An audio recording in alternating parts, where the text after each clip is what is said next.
All right, I think it's time to kick off. Welcome, everybody. Thank you so much for joining us today. My name is Rachel Dean Wilson. I'm Managing Director of the Alliance for Securing Democracy and U.S. Politics here at GMF. The Alliance for Securing Democracy looks at autocratic threats to democracy. In an election season, we're very focused on information, the intersection of information manipulation and election administration. So kind of where the rubber meets the road on some of these information operations and when they impact the logistics of voting. But I'm wearing my other hat today. We'll definitely get into a little bit of that. But I'm wearing my other hat today on the U.S. politics side. And this is really about where we are in the election 12 days out. And what we know and what we can glean on how voters are thinking and feeling and voting. And so I am grateful to have truly an all-star panel here today. It's kind of we had a dream panel and this was it, and everyone said yes, and we are so grateful for that. Here to help us pick through all those questions. As laying groundwork, I don't think I need to tell anyone on this call, but it's close. It's close out there.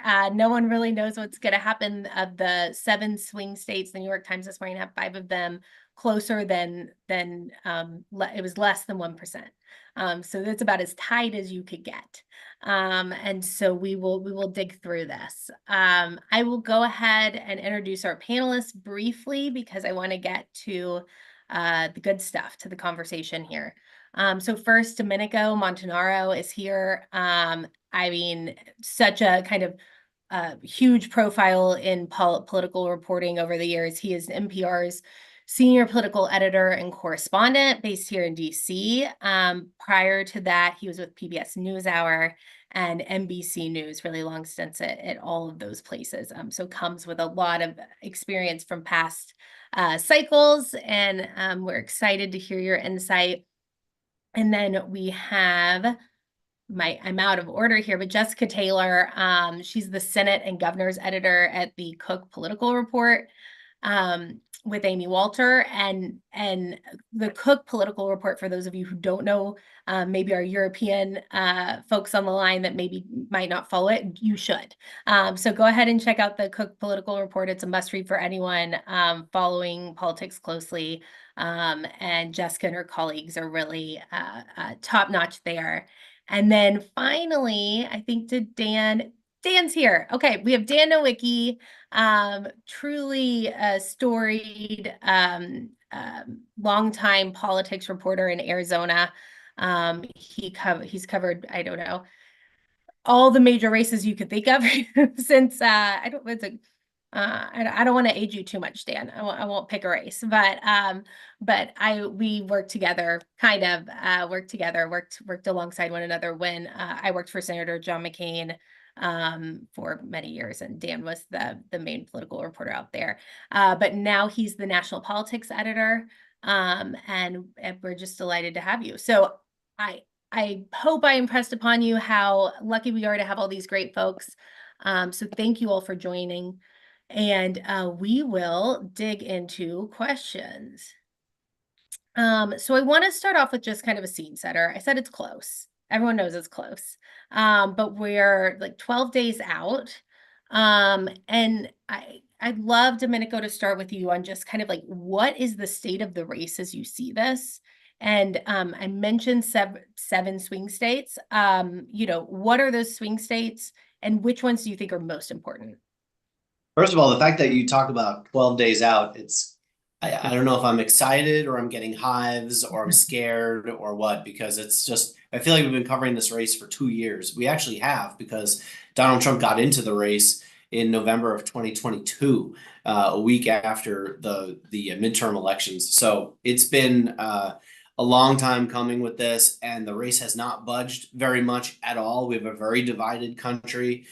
People, are very locked in on who they want to vote for. There's a very thin slice of people who are undecided, and I'm not even sure that the undecided voters are the ones who are going to wind up being the difference makers, or if it's going to be just a base election where everybody's just got to mobilize their voters to get them out. When you mentioned the 7 states that everybody's watching, it's a narrower field than we've ever seen really in previous presidential elections. We've seen a couple $1 billion already spent on TV ads in just these 7 states, which is just an enormous amount of money. If you go to any of these 7 states, all you see while you're watching your local news are ads for politics. Never mind the car ads that you used to see on local news. It's blown out by all kinds of attacks, lots of negativity, real sense of urgency. The 7 states we talk about, we really divide into sort of 2 buckets. There are these 3 in the sort of industrial Midwest, former Rust Belt, in Wisconsin, Michigan, and Pennsylvania, traditionally called the Blue Wall because they have gone, for the most part, with Democrats, except in 2016 in recent politics when Donald Trump won all 3 and wound up winning the election. The other 4 are in this sort of emerging Sunbelt, place that's really the country is diversifying, and we've really seen big changeover in the sort of populations. Many more Black voters, Latinos, and Asian Americans in those states, and this is why those places have become competitive for Democrats. And there's 4 of them. In the East, we're talking about Georgia and North Carolina, and in the West, Arizona and Nevada. And they are just as tight as they could possibly be. The thinking is that Harris has maybe a touch of an advantage in the blue wall states. Her campaign will say that those are the places that they're most focused on, and that the Sunbelt states are sort of icing. If they can get them, then great. But they are all very, very, very close as they can be. And frankly, I keep getting these questions about polling. Is the polling right? Do we know? We don't know. We don't know if it's going to be, if the polls have adjusted for 2016 and 2020 when they overestimated Democratic support. They underestimated Democratic support in 2022. Of course, Donald Trump wasn't on the ballot, so it's not maybe apples to apples. So we're going to get a new test on what's happened, and we've seen a lot of realignment on the coalitions underneath those very close top lines. I want to dig in. Thank you. I want to dig into the realignment because it does seem like a realignment campaign and election. And so we can, I don't know if you want to just real quick give folks a top line. Like, what do you mean by realignment? And what are the specific issue areas you're seeing? So it's not unlike what we've seen in the rest of the world when you've seen a populist, right-wing person sort of come to rise to power. In Donald Trump, he's done the same sort of things that we've seen in Europe with people like Viktor Orban, or in the UK with the Brexit movement. And what Trump has been able to sort of do is appeal to white voters culturally without college degrees, to say that immigrants are the source of a lot of problems in the country, whether it's the economy or crime. And he's really been able to win over bigger slices of white voters without college degrees, who are a declining share of the eligible voters in the country, but still the majority overall. And they're the majority of white non-college voters, are the majority of voters in those 3 blue wall states of Wisconsin, Michigan, and Pennsylvania, which has made those states more competitive for Republicans. On the other hand, white voters with college degrees, remember, only 34% or so of the population in the United States have college degrees. So it's not as large a share as white voters without college degrees, but those white voters with college degrees have moved in much bigger numbers toward Democrats. And we've seen that in European countries as well. I'll give you one statistic. In 2016, Donald Trump won white voters with college degrees in 5 of the 7 swing states that we're talking about. In 2020, Joe Biden won white voters with college degrees in 6 of those 7 swing states. So we've seen a huge flip, while Donald Trump at the same time is trying to chip away at Democratic support with working class Latinos and young Black men. Great, thank you. Quick reminder for folks, if you do have a question, go ahead and pop it in the chat, and I will be asking those questions later in this panel. Jessica, let's go to you. There's a well-known saying that all politics is local. Does that hold up when we're looking at these swing states? And I know you've done some reporting on Senate races and split ticket voters and if they really exist. But tell us, are in these swing states, is it just a national campaign that's being run and that's what people are going to vote on, or can we really get into that? Statewide issues mattering in this. I think what we have seen is that candidates have mattered to Mhm. an extent. So the 2022 midterms, for instance, should have been huge for Republicans. When you looked at where President Biden's approval ratings were, historically, a president loses seats in the Senate and the House in his first midterm election. So this should have been, a ripe opportunity, really. Um, and they did win back the House, but Republicans did it by a much smaller margin. And, we of course saw the outcome of that with ousting the speaker and different things. But in the Senate, they managed to pick up a seat, and that's really crucial for when we look at where the Senate map is here.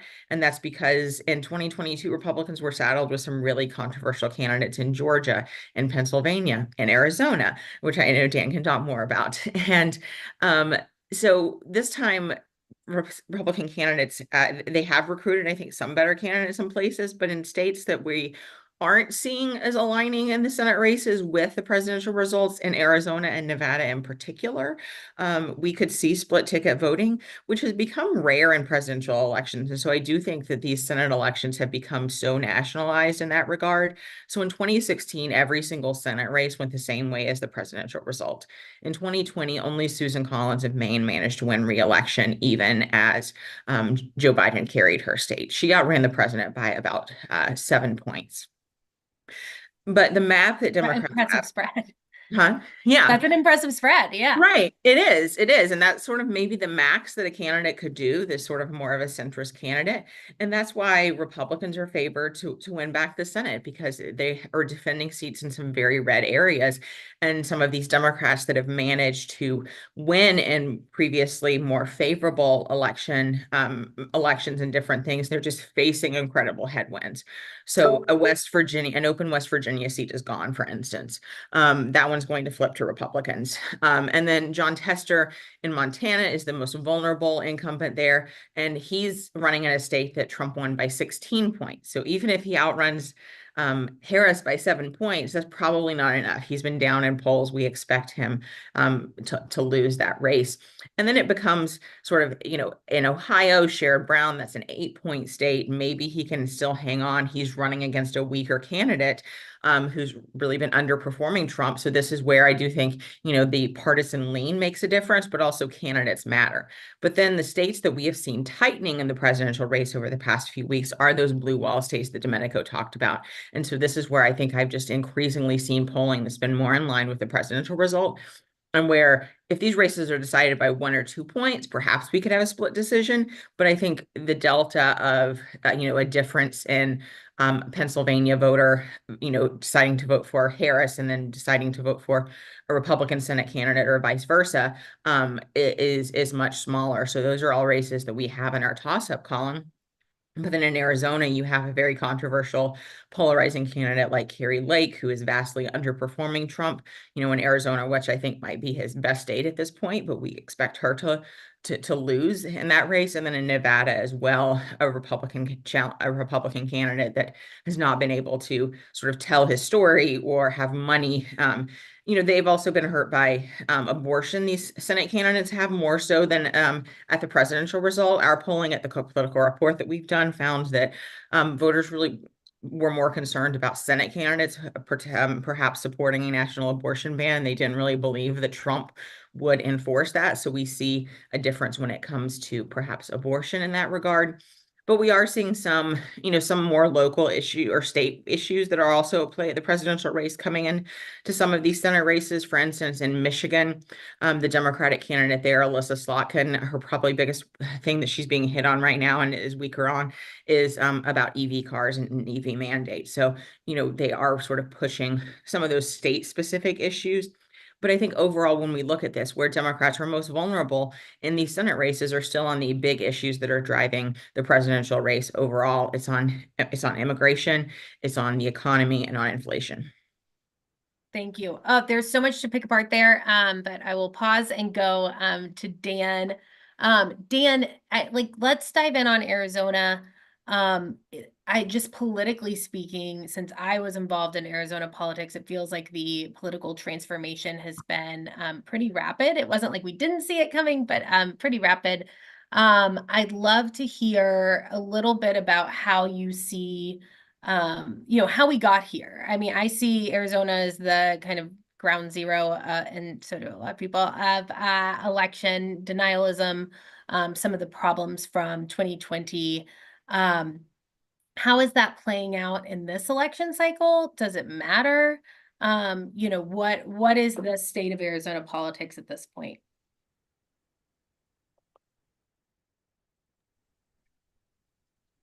Oh, we cannot hear you.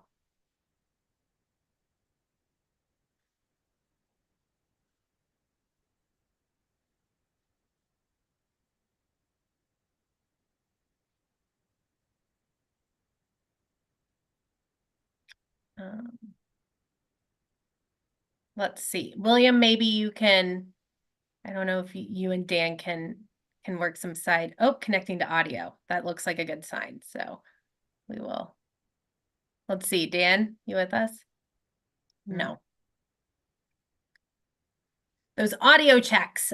We should have gotten that in. All right, I'm gonna give you a moment to oh, Can you hear? yes. Oh, there we beautiful. go. Yeah. Yeah. Sorry about All right, we gotcha. Thank you, Dan. Yeah. Okay. Yeah. Well, as you guys saw in the last couple of cycles, Arizona has been changing. It was once a reliably red state. I think a lot of it has to do with just the complexion of the Republican Party here, and it's the same as we've seen nationally. But I think people like Senator John McCain kind of maybe forestalled this a little bit in the last years of his life. I mean, he was kind of a bulwark against the far right. The far right, you know, always wanted to primary McCain. And now that he's gone, they've taken over. And as a result, you've seen Arizona lose the governor, the Republicans lose governorship, 2 Senate seats, etc. So, and that's kind of just the rise of MAGA. I think it's, the party's gone farther right than where the statewide electorate is for the most part. This year, Trump is leading in the polls by a fingernail. It's very tight, but he's been consistently on top. And as Jessica mentioned, Ruben Gallego, especially since Kirsten Sinema dropped out of the race and said she's not running for reelection, he's been ahead pretty consistently over Kari Lake. Kari Lake seems to have a pretty hard ceiling. And once you get above that ceiling, it's a lot of people who really don't like her. And I think those minds are going to be very difficult to change at this point. So I think that's kind of a done deal in that race. It once was considered kind of a marquee race, and a lot of people thought it might have a lot of suspense, but it's not turned out to be that way. And so it looks like it's kind of in the bag for Gallego at this point. Be interesting to see. One thing we're looking at here at the Arizona Republic is the ground games here in Arizona. Originally the Biden and now the Harris campaigns have a really elaborate ground game in Arizona. On the Trump side, it's a lot more murky. Turning Point USA has taken over a lot of it, and we really don't know exactly what they're doing. So I think that's going to be a big factor when you're talking about a race that, at least according to the public polls, are like maybe a point or two. We'll see how they actually get out the vote. Certainly, it's just I've never seen anything like this in Arizona in my decades of covering politics, and just in terms of the intensity. Every day there's a big name coming in here to stump for one side or the other. We have Bill Clinton today, Donald Trump Jr. today, Trump tomorrow. Joe Biden's here on Friday, so it's just like one day after another. There's somebody Y'all here. are busy. Right, we had Barack Obama here on last Friday. So, and I have to ask, you recently wrote a piece about how John McCain is still basically a very popular man in Arizona. right. And kind of ways that his legacy might be used or misused. But I'm curious, like, who somewhere he's up there laughing, I think, that he's such a major factor still in the conversation. And the appeal, like who is that with the Republican Party in Arizona going more MAGA, you know, who are they trying to reach with invoking McCain and his legacy? Well, I mean, I think that's one of the issues with Carrie Lake. If you remember in her governor's race a couple of years ago, she explicitly told McCain Republicans to get the hell out and really, made a conscious effort to alienate them. She could have just kept her mouth shut and she probably would have been okay. But so this time around, she's not going that far, but I think people remember it, and she's not really shown too much. She doesn't really seem like she's that sorry either. She tried to make a point saying she was joking, and nobody really bought it. So she really hasn't changed. The election denialism. I know the National Republicans have been telling her to get off that. Nobody wants to hear it. No one wants to talk about it. And she has indicated that she will, but she's never really totally left it behind either. It keeps coming up. So I think that is an issue. They're all the candidates are asked, are you going to accept the results? J.D. Vance was asked that, and they say, well, we have to see if it's legitimate. So it's still a big topic of conversation here in Arizona. Yeah, absolutely. I want to do a quick survey of Dan and Jessica. Domenico, rightly brought up this question that's on everyone's mind of, can we trust the polls? Like, we're talking about polls because that's what we have to look at here. But there have been huge kind of missteps in polling, particularly around Trump and his impact and his voters. So Jessica, how are you taking in polling right now? And can we trust it? What can it tell us? Yeah. Is there sort of a constant thing at the back of my mind telling me how the polls were off in 2016 and 2020? Absolutely. And if they're off by even even half of what they were off before, then Trump's in for a pretty easy win in that regard. We never saw the polls this close in 2016 and 2020, but I also think the pollsters have now had two elections to try to measure these Trump voters. And he wasn't on the ballot in 2022, but actually polling was more toward the right. It sort of missed Democrat surge in 2022 as well. Nate Cohn in the New York Times has a good piece this morning, kind of looking at the ways that pollsters have sort of changed some of their methods in regards to trying to do more, even reach people by mail to try to opt into the surveys. The sort of the random digit dialing that used to be sort of the gold standard is not what they're using. I think polls now that we regard as a political report as sort of quality polls take a multimodal approach. So it's cell phones, it's online, it's text to web, and different things that you have to sort of find different ways to reach people. And that they're also sort of looking at the recall vote in 2020 to try to match that more in that regard, and looking at some of sort of where the crosstabs were, that those match up more with the 2020 election. So that gives us a little more confidence that it is correct. But as I said, you sort of been burned before. There is like this kind of, like I said, there is that sort of nagging at the back of my mind, but we have to use the data that we have, but also we have registration data that we can look at. For instance, in Pennsylvania, the polls are incredibly close there, but Republicans have made some really notable gains when it comes to registration.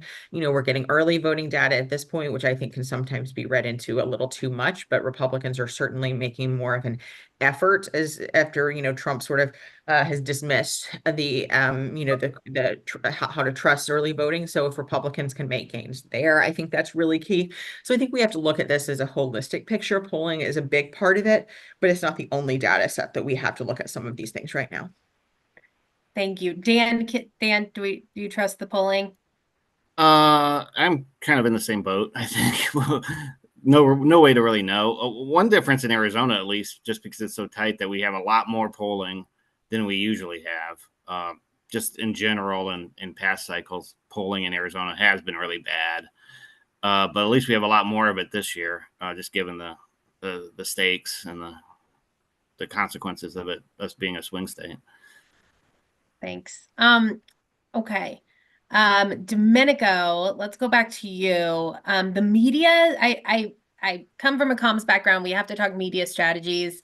It's been a really interesting approach from both campaigns that's recognized kind of a new media landscape, much to the chagrin of some traditional media, traditional reporters and media outlets. But, do you think that this strategy to go for on the Harris and the Trump campaign to do podcasts, to do kind of more friendlier interviews, not all of them, but friendlier interviews, that's paying off, that's smart? What are they missing here? I'd love your take.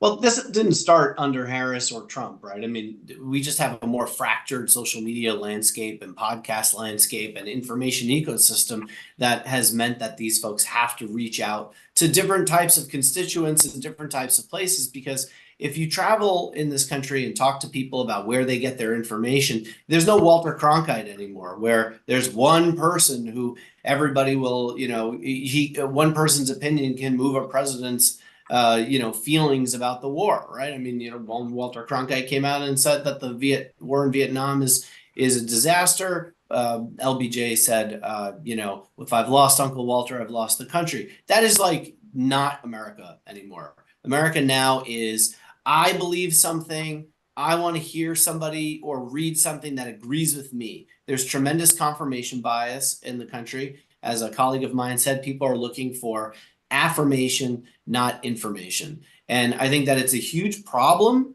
as far as being able to bridge divides because people don't agree on a shared set of facts. But I think the campaigns recognize this. They know that they have to turn out their voters and they need to reach them where they are. I mean, it's a similar kind of thing where legacy media in the country have to think about being on multi-platform so that we can reach people where they are. I mean, at NPR, we have lots of podcasts now that didn't exist in 2014 or 2015 because younger people are listening on podcasts and not listening to terrestrial radio. So the campaigns understand this. It's not completely unlike Barack Obama doing Between Two Ferns with Zach Galifianakis so that he could sell younger people on the Affordable Care Act. That's what these campaigns are doing. Of course, you have to, go and do big media interviews with legacy media organizations because then otherwise the media in particular will say, well, I don't know, does this candidate have some problem where they're not able to actually take tough questions? They'll go and do that, but they also want to do local media. They want to do podcasts. And I think they realize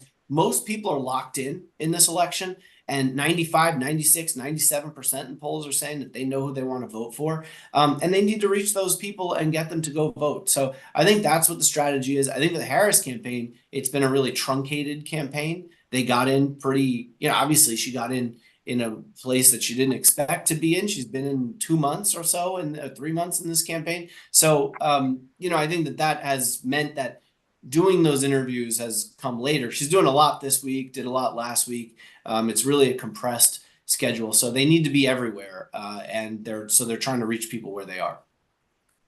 Great. Thanks. Jessica, you touched on the top issues. I'd like to pause on top issues quickly for voters, and economy is obviously way up there. You said a little bit about abortion, but I'd love to get your kind of take on the top issues. And then yes, do those issues matter, but is this also kind of a vibe election? Yeah. I mean, I think when you have such different candidates, I think there are some vibes there that people are just either going to be incredibly turned off by, Donald Trump, that he's such a polarizing figure that there's probably, just people that it's a non-starter for. And there's people that, that Harris and the Biden administration would be a non-starter for. What we have seen, so I'm pulling up, our most recent polling here at the Cook Political Report that we did. And we actually did see that, in the past month or so, Harris has made gains on immigration. and on the economy. We actually found that, and when it comes to inflation, they were now even. Trump had a 6-point lead in August, but he still has a 9-point lead on immigration, for instance, down, a little bit down from a 14-point lead that he's still more trusted on the economy. But when it comes to, issues about protecting democracy, that's where she leads. Who do you think has the temperament to be president? That's where she leads in different things. And I think it comes down to a question of, who is the change candidate? We've seen the change candidate win in recent elections. In 2008, Obama was the change candidate. In 2016, Trump was the change candidate from a just, let's throw everything out the window and try something different. Biden was a change sort of back to normalcy. And I think, and when it was Biden, Trump was very clearly the change candidate once again. But, Harris, in some polls, she's had that edge, but it's also hard to argue that you were the change candidate when you were the sitting vice president. And that's sort of the frustration of the Harris campaign. I think that she's really struggled in the ads that I've been seeing. I've been in Pennsylvania recently. I'm here right across the North Carolina border. I mean, I've lost count of how many times I've now seen the ad of her, in them asking her in The View how she would be different from a Biden presidency, and her not being able to air that. And we're also, I think, seeing, they are using some sort of divisive social issues. The transgender attacks and different things is something I'm seeing in a lot of Senate races. But the most circulated ad right now, by the Trump campaign, that they are particularly targeting on football broadcasts and different things. I saw it when I was watching football this past Saturday, was sort of on that, Harris is, Trump is for you, Harris is for they, them, is talking about that. And so we're really seeing that. And I think that's where the gender gap that we are seeing grow, and where Trump is making gains with younger men, with men of color, particularly Black and Latino men, it could really be some of the difference there. And I think that you see that a lot of those younger men are driven by economic concerns, not able to, to provide for families or get jobs in traditional ways, especially if they are non-college educated men, that they sort of see these jobs evaporating in the way of life that they thought, versus you see that women are more concerned about abortion, are more concerned, they tend to be more highly educated and things. So we really see an increasing divide there. And I think it comes down to how some of these voters view the issue of economy and things differently through a different lens. Thank you. All right, this will be If the I could last.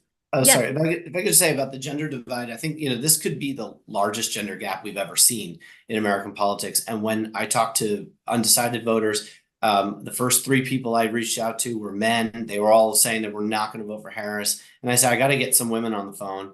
And the next 4 were women, and they all said that they were now decided to vote for Harris. There's a huge gap. There's very divided kitchen tables, no doubt about it. I also think, though, that this election in large measure is about masculinity and what it means to be a man and how to be a man. We heard President Obama sort of on the campaign trail in the last couple of days, talking about that, about being responsible and, paying your bills on time and stuff like that is being a man, not necessarily this idea of being a tough guy. But I think that the sort of podcasts and the cultural divide that you hear that appeal to young white men in particular are saying that the culture that Democrats want to put out there is making you a weak man, a beta male, things like that, as opposed to what Trump stands for, which is like UFC fighters and really being a tough guy in traditional male roles. And I think that that is a big split that hasn't gotten probably enough attention in the election. That's a great point. It is fascinating to see this kind of figuring out culturally, the idea of manhood and is play out on the campaign trail. That's a great point. All right, so my last question from me, let's start with Dan, and then we'll get to audience questions. But I think this one's so important. So Jessica and Domenico, if you all have thoughts on this, jump in after Dan. But there's a nervousness around the post-election period, obviously, given Trump's efforts to overturn the 2020 results. We've also seen Trump and allies continue to lay rhetorical groundwork, to potentially deny the election. I mean, Dan even said that it's like, we'll have to see if it's legitimate or not, if the elections are legitimate before we commit to abiding by the results. So do you see this this as a real possibility of happening again? Are you feeling that on the ground? Does it feel more or less intense than it did in 2020 around these types of issues? And do you think that it is an issue that is playing into voters' decisions? I think for sure, to answer your first part of your question is, yeah, I think it is possible. Nobody is stopping short of saying it can't happen again. Carrie Lake, the Senate candidate here, was asked about it at a news conference a week or so ago. And she said what everyone's been saying is like, well, we'll have to see if it's legitimate. And then she was asked a follow-up question about, well, if Trump wins Arizona and you lose, does that pass the legitimacy test? And which kind of prompted a rant about how bad the Arizona Republic is. So that's how she answered that.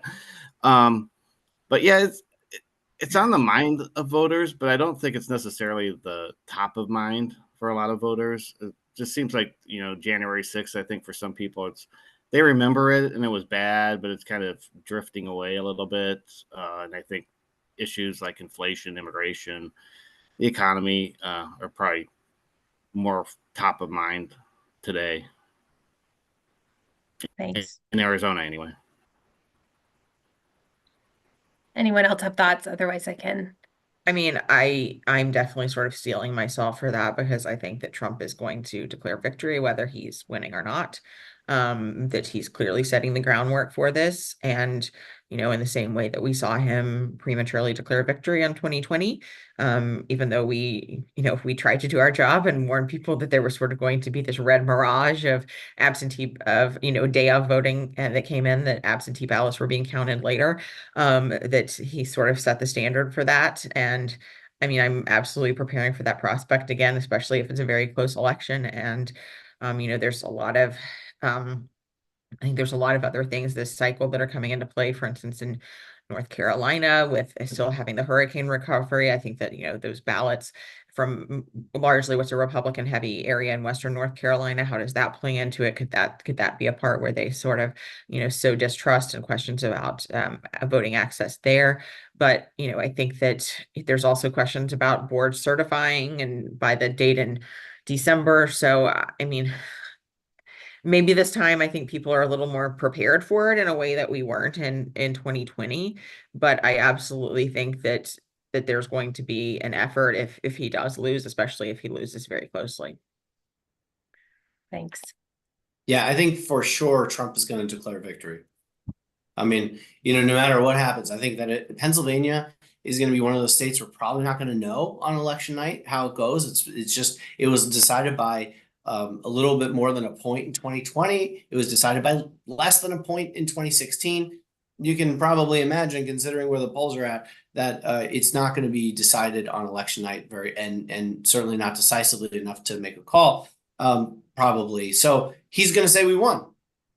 Just throw it out there. Yeah. And the thing people have to understand about the machinations of how American vote counting happens is this stuff is not abnormal. Despite the fact that Donald Trump wants to bill it as so, certifications don't happen in these states officially for a couple weeks after election day or more. And that's when, people look at the actual results and say, oh, okay, here's what the state has found as after a full canvass of all the votes, as compared to what Donald Trump is used to doing is watching TV and saying, oh, the state is called. The NBC said that this person won and that got changed.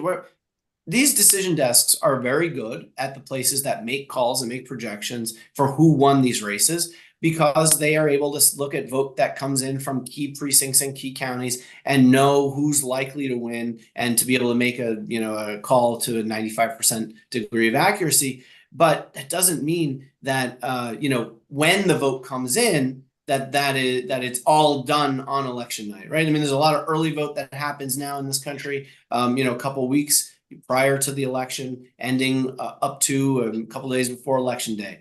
When they start processing those votes is different in every state. Those states, we have 50 different elections in this country. It's a decentralized process. And so they have all different kinds of rules. They're very confusing. You have absentee ballots, as Jessica was alluding to and talking about, that come in later. Sometimes they count them as soon as they come in. Sometimes they wait until after election day. That's normal. It doesn't mean anything went wrong. And I think that that's an important thing for people to understand. To take a pause, be patient, trust the system. But Donald Trump has sowed a lot of distrust for how these elections take place. And unfortunately, that's the kind of thing that the United States was differentiated from, developing countries or other places with difficulties in elections. To the point where the U.S. was monitoring elections in other countries. We're taking the lead in doing that because we've done it so well for so many years. It was the one thing that separated us, and where adversarial countries like Russia and China couldn't muddy the waters and say, oh, the United States can't do their elections well. Now they're doing that because Donald Trump has sowed that distrust. I think, for Domenico and I that have covered a lot of down ballot races, like sometimes these races aren't decided for weeks or months, So, I mean, this was nothing abnormal in 2020. And honestly, it should have done the opposite. It should have instilled confidence that people are taking the time to make sure that this is accurate. There's no, the vote doesn't turn into a pumpkin at midnight and magically disappear if you're not counting it by then. Like, these things take time. And we knew that in 2020, there was going to be more absentee ballots because of the pandemic, and that was going to be different and different things. So, but then, you have some of the effort that they've tried to change, more paper ballots would just slow things down. They've now reversed the decision in Georgia to do hand counts, which would have slowed down the process exponentially and different things. But, again, there was no, that's what, just like I was trying to explain to family members and things, to my great frustration in 2020, that I've been doing this a long time, and that sometimes these things take time, and that should encourage people that you're not rushing to make a call, but getting it right is more important than getting it fast. Yes, absolutely. And it increases pressure on our election officials, who are trying to do about 12 jobs in one. And now, since 2020, the increase in threats against election officials are making that job even harder. But I will say, on the whole, they're trying to work transparently and quickly and accurately, and they have to balance all those things. Yes, thank you all for that. We are getting more questions, although my chat with the questions has disappeared. But we're getting more questions about election night so from the audience. So I'd love to hear from you all. Like, what are you looking for? We talked about reporting. We should expect that reporting might take a while, right? That's normal. As far as particular races go, what are kind of early indicators you are looking at for what how the night might go? And anyone can jump in here.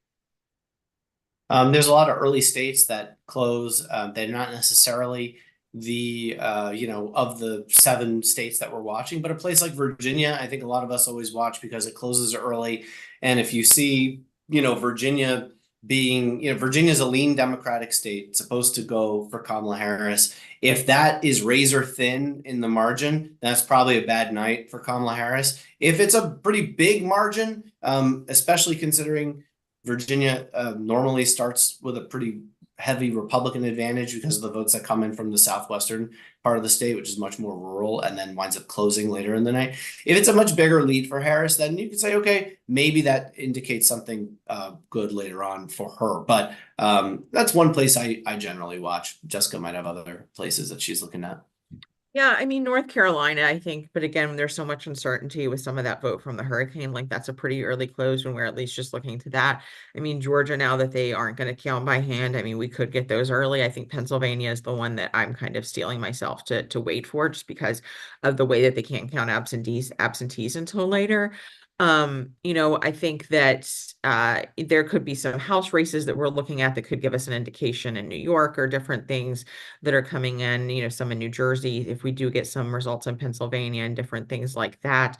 I guess as I'm looking to the Senate, I think, the House and the presidency are so close, but Republicans are favored to win the Senate. So, if Ohio is another state that we could get early on, if the Ohio presidential vote is closer and that enables Sherrod Brown to hang on, because a lot of Ohio is very similar to parts of Pennsylvania and, Michigan and Wisconsin, that could be a good indication for Harris in some of those states with like-minded voters. Thanks, Dan. Well, in Arizona, yeah, it's 2/3 of the voters are in Maricopa County, and that's and Maricopa County is really it used to be pretty red, reliably red, in McCain's day, etc. But that's really what is purple in Arizona. It's Maricopa County. The rest of the counties are kind of more reliably red or blue. So it's just sort of, if that seems to be going one way or the other, that's pretty telling. That's what we look for. I don't think Arizona will be settled on election night. I'd be surprised if it is. Excellent. All right. One more question from the chat. Question on the House races. Does the trend of nationalizing state elections that is happening in the Senate extend to the House elections? And should we mostly expect whichever party wins the presidency to control the House? Or is split voting, like we talked about a little bit earlier, likely to prevent this? What are we thinking on the House side of things? Jessica, I don't know if you want to start. Yeah, so I'm not as versed in the House, but I think I can just say generally that we did see some, there were 16 districts that Biden won, that Republicans won, and we are seeing some of the, presidential results more closely mirror that, but there are places where Harris is doing a little better. There's places where she's doing a little worse. But I mean, ultimately, I think that the House was won in 2020 in very blue states in New York and California, and the Democrats really hope that higher turnout can really change that. But then there's some seats that they're defending and open seats. There's 2 really important seats in Michigan that are very vulnerable. Domenico sort of mentioned Virginia that could give us an idea. So there's a sort of exurban Virginia seat in Virginia's 7th district that's open, that, again, if Republicans are winning that one, that could certainly bode not just bad for Harris, good for Trump, but sort of good for Republican prospects overall to keep the House. We do still see a lot of this nationalized, but you do see, again, some of those Republicans in New York and California in particular that have tried to sort of differentiate themselves from the party. So I think I would look at some of those indications to whether we do still see some split ticket voting in that regard. Great. And Domenico, you just did a podcast on this topic. So tell us what you know. I forgot until you reminded me that I did it yesterday. I think y'all's schedules right now are probably a lot. Turned into mush. Yeah. But yeah, there are 17 House races actually between California and New York that are, competitive to potentially competitive. So for a lot of the people who in this country feel like, their vote doesn't really matter if they're not in one of those 7 competitive presidential seats, there's a lot of places where there's a lot of votes that matter, a lot of races that matter. And, if the way Washington works is if you don't control all 3, the presidency, the House, and the Senate, you're not really going to get anything done, because the incentive for compromise is so low nowadays. The percentage of seats that are actually up that are even competitive is only like 16% of all of those seats in the House. And those are including the potentially competitive ones. It's been a much smaller landscape of actually competitive places, and there's far less incentive for compromise. So I think that controlling the House, controlling the Senate, controlling the presidency are sort of equal parts of power in Washington. And, what people should understand is that there's only 4 seats that separate Democratic control from Republican control. Democrats need to flip 4 Republican seats to be able to take control of the House. And it's very unusual when you have it that close for it to go differently than the person who wins the presidency. So it's very likely, if the polls are off and Trump wins, that it would be Trump with a full control of Washington, because the Senate, as Jessica said, seems likely to go Republican. The House and presidency, if Trump were to win, are likely to go together. It's very rare that they wouldn't. It's possible, but I don't think it's ever actually happened before. Yeah, so I'm looking at our ratings here at Cook. We have 12 Democratic held seats in toss-up. We have 15 in Republican. And, when there are some, another place I might look, there's 2 races in Iowa that are surprisingly competitive. We've seen some closer numbers there. And so that could give us an indication as well. But, again, the competitive races are pretty largely evenly split between the party. And that's why it's just very, very hard to predict. I mean, if we have this sort of a double flip, it would be historic for the first time if the Senate goes one way and the House goes the other way, that they each flip individually. But I agree with Domenico that I think if we're talking about someone having a trifecta, it's far more likely to be a Trump and a Republican trifecta than I still see a Democratic trifecta is just very, very hard just because of the way the Senate landscape is. Yeah, really interesting. We are coming close to time. No one has mentioned foreign policy issues. Go figure. But I want to hear, are there foreign policy issues in this campaign that are rising up to be vote deciders or at least impact votes, and what would those be, and how are they playing out? I mean, Whoever. I Yeah. think it's the Middle East if there is a foreign policy issue that's playing into that. And if there is a lagging indicator for Harris with the younger voters, it comes down to Gaza really. And Michigan, I think, we saw such a large undecided contingency in the Democratic primary, and that is still the largest concentration of Arab American voters, and that we do see in some polling that Trump has been able to make gains with those, or that those voters would vote third party. I mean, we also haven't talked about third parties. I mean, RFK seemed like the biggest threat. Now he's backed off. His name still remains on the ballot in some places, but Jill Stein still remains on the ballot, and she, again, really Trump was president in 2016 because of her, because of that. So, I mean, if you do have voters that are probably more inclined to cast a protest vote for her or otherwise in regards to what's happening in the Middle East, that could really be decisive if we're talking about as close an election as polls indicate. Jessica's right about the micro, in a place like Michigan, certainly, 150,000 Arab Americans or so, many of whom say that they're probably going to sit out this election. And they've traditionally voted pretty heavily Democratic. But I don't think that it's just the Middle East, but number one, international affairs doesn't really play very heavily in American politics at all, first of all. Unless American troops are on the ground. That's right. Yeah. Unless it's like war and terrorism, Iraq, like we saw in the early aughts.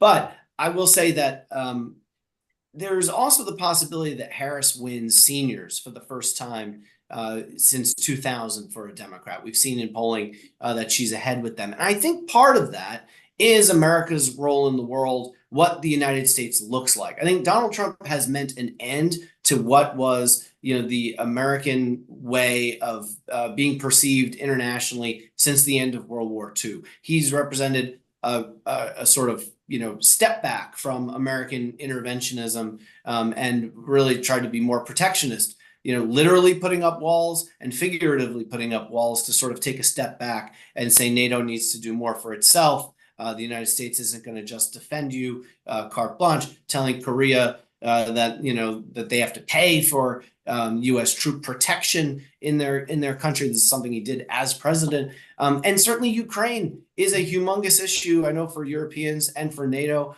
And there's a huge difference, a complete different set of the way Donald Trump or Kamala Harris would attack the issue of Ukraine, the Ukrainian war. And Donald Trump has basically said he wants the war to be over. He won't say whether he wants Ukraine to win. So a lot of what he's floated has meant essentially giving territory to Putin and saying, okay, let's end this thing. He's got a good relationship with Putin, so he can get him to come to the table on that.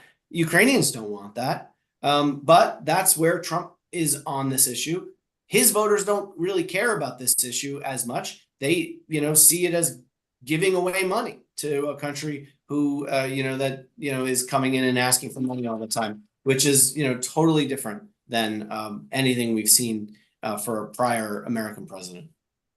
Thanks. And Dan, are you seeing these issues particularly on the Arizona level? Any foreign policy issues, Ukraine, Israel-Hamas war, Even China, there is kind of some bipartisan agreement around China coming up.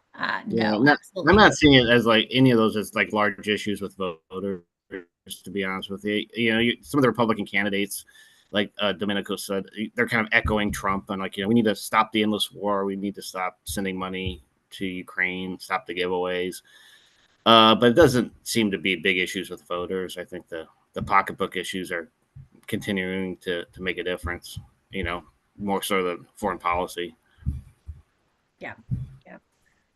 Excellent. Well, I'm going to be slightly annoying and ask you for your predictions at the conclusion of this panel. So, what do you think when everything is said and done?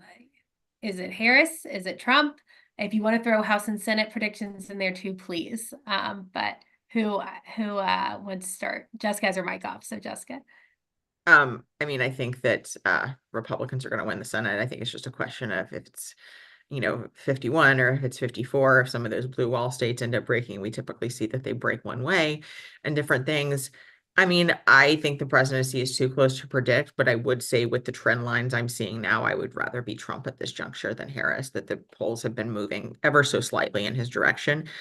We still have 13 days to go. Things could change, but I think he is now the one running the more cautious media strategy. And, any bump that Harris got from that debate, which she decisively won, has sort of disappeared. And so I think that there needs to sort of be a big moment to remind people of why they wouldn't want a Trump presidency, that if he's unqualified or different things that more voters see as that. And then, with not having a second debate, with not doing these traditional media interviews, I think that, sort of that under the radar strategy could well work for Trump in that regard. So again, when I look at the trend lines, I would just say I would rather be Trump in these races, but they're so close that I think, you can't accurately predict it at this juncture. Yeah, I don't think we know at all what's going to really happen in the presidential, but I completely agree with Jessica that the trend line is in Trump's favor. Harris has lost a couple points in an average of the polls over the last couple of weeks. And the Harris campaign will say, look, this is what we've expected all along. We've seen a tight race, expected to be a tight race, but I think they were hoping that they would maintain their momentum and maintain their leads, and they haven't. And that is a huge red flag and warning sign for her and her campaign, and Democratic pollsters super concerned. Great. Thanks, Dan. Well, just speak for Arizona. I kind of feel the same way about Trump has the edge here. It's still very close. And on the Senate side, as I mentioned earlier, I'd be very surprised if at this point Kari Lake manages to pull that off. I think it's going to be Ruben Gallego going to the Senate. All right. Well, there you have it, folks. Thank you all so much for joining us. This was such a great conversation. We all appreciate your expertise and you sharing it with us. So yes, we can't wait maybe we'll have you back after the election to dig through it all again. That'd be great. Thanks.